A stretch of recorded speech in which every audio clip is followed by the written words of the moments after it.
Olá, alunos! Para a nossa rotina de hoje, dia 27 de dezembro de 2020, teremos a leitura do poema O Palhaço. Para a língua portuguesa, a gente vai fazer o estudo de slide, de notícia, página 29 da apostila Aprender Sempre. Em matemática, a gente vai estar fazendo o EMAI na página 11, falando aí sobre um pouco de situações e problemas também do campo multiplicativo. Vamos lá para a leitura.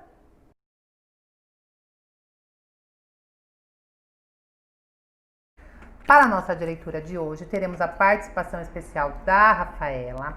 Ela vai ler o poema, ela vai ler uma parte do poema e eu a outra, O Palhaço, do livro O Menino Poeta, de Henriqueta Lisboa.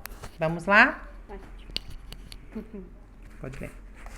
O palhaço é um menino forroteiro, para cestas de fino, o tempo inteiro, seja no circo ou seja diante do espelho.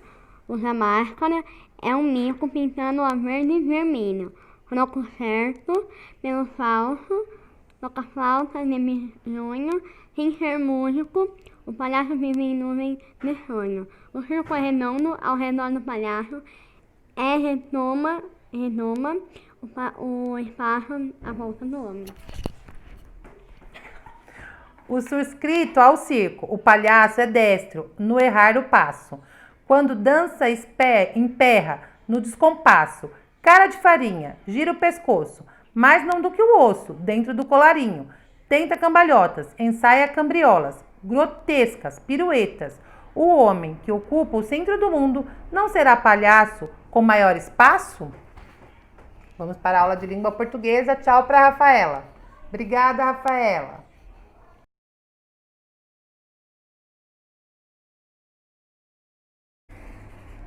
Para a aula de língua portuguesa, slide da notícia.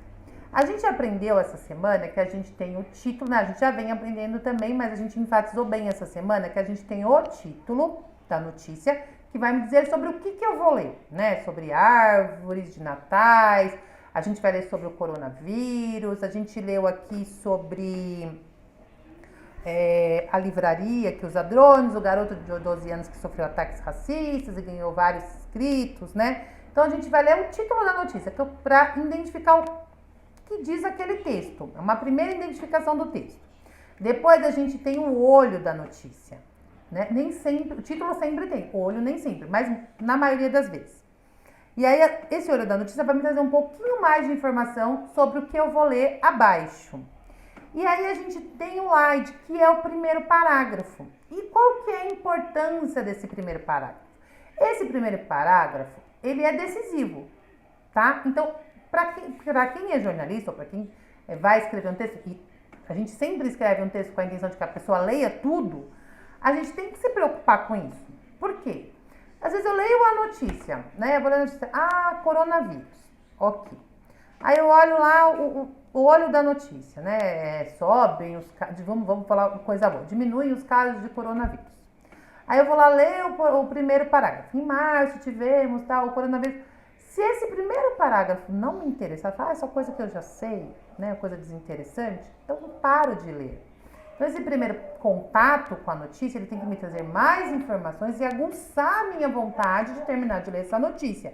Por isso que o slide é muito importante. Então vamos lá. A gente vai retomar as duas notícias que a gente já viu na aula passada e ler o primeiro parágrafo. Lendo esse primeiro parágrafo, a gente vai preencher esse quadro. O que aconteceu, com quem aconteceu, onde aconteceu, quando aconteceu, como e por quê.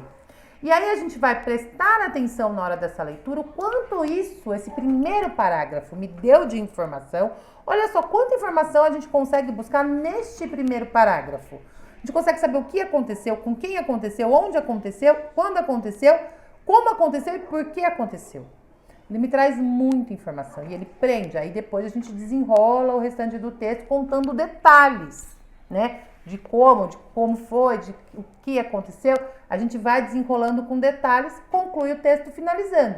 Mas esse primeiro parágrafo ele é muito rico de informação e ele precisa ser assim, para que a gente consiga, para que a gente atraia o leitor para esse texto, né? Então a gente vai observar, a proposta é essa, dessa atividade.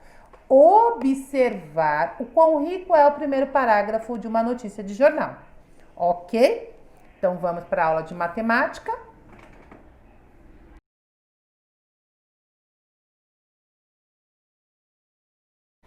Aula de matemática, atividade 17.3, do livro EMAI, página 11. Pedro, Antônio, Mariana e Silvia continuaram com os desafios e dessa vez tinham que terminar de preencher o quadro abaixo. Descobrir e escrever títulos para serem colocados na primeira linha, que representam características desses números, relacionadas com os números da coluna do meio. Então, a gente tem algumas características. Então, eu tenho aqui 36, né, que é a coluna do meio, primeira linha lá da coluna do meio, número 36. 18 é o que de 36? A gente tem a característica aqui, que é a metade. 18 é metade de 36. E 72, ele é o dobro de 36. Então, nesse eu tenho uma coluna do meio, do seu lado direito, né? Olhando para o livro. Desculpa, do seu lado esquerdo, você vai colocar a metade. Do seu lado direito, olhando para o livro, você vai colocar o dobro do número da coluna do meio. Então, a gente tem um outro exemplo. 62, né? A base é a coluna do meio. A metade de 62, 31, do seu lado esquerdo. O dobro de 62, 124, do seu lado direito. Então, a gente vai estar trabalhando aqui com metade e dobro, se baseando pela coluna do meio. Deu para entender? Lembrando que a metade é um número dividido por 2. Então, vamos supor, a metade de 2 é 1. E o dobro é o número vezes 2. Então, o dobro de 2 é 4. Entendeu? Então, e se eu falar do número 4, o dobro de 4 é 8. É 2 vezes o número 4. A metade de 4 é 2. Eu vou dividir o 4 por 2. Conseguiram compreender o que é dobro, o que é metade? 2. Depois de resolver esse... Eu tive que dar uma parada no vídeo, mas vamos retomar aqui. 2. Depois de resolver esses cálculos, os amigos conversaram sobre suas coleções de figurinha. Ajude a responder as perguntas. Pedro contou que já colou em seu álbum 120 figurinhas. Antônio conseguiu colecionar apenas a metade da quantidade de Pedro. Quantas figurinhas Antônio tem? Então, a gente sabe que o Pedro tem 120 figurinhas. A metade, já expliquei que é dividido por 2, né? A gente vai dividir 120 por 2, que seria a metade, que seria o valor que o Antônio tem. E aí, coloca como resposta aqui. A gente agora não vai falar mais sobre, né? Vamos falar sobre de dobro, vocês já sabem, dobro e metade. Mariana diz que tem o dobro de figurinhas colecionadas por Silvia, que são 52. Então, Silvia tem 52, né? 52 figurinhas. Quantas figurinhas tem Mariana?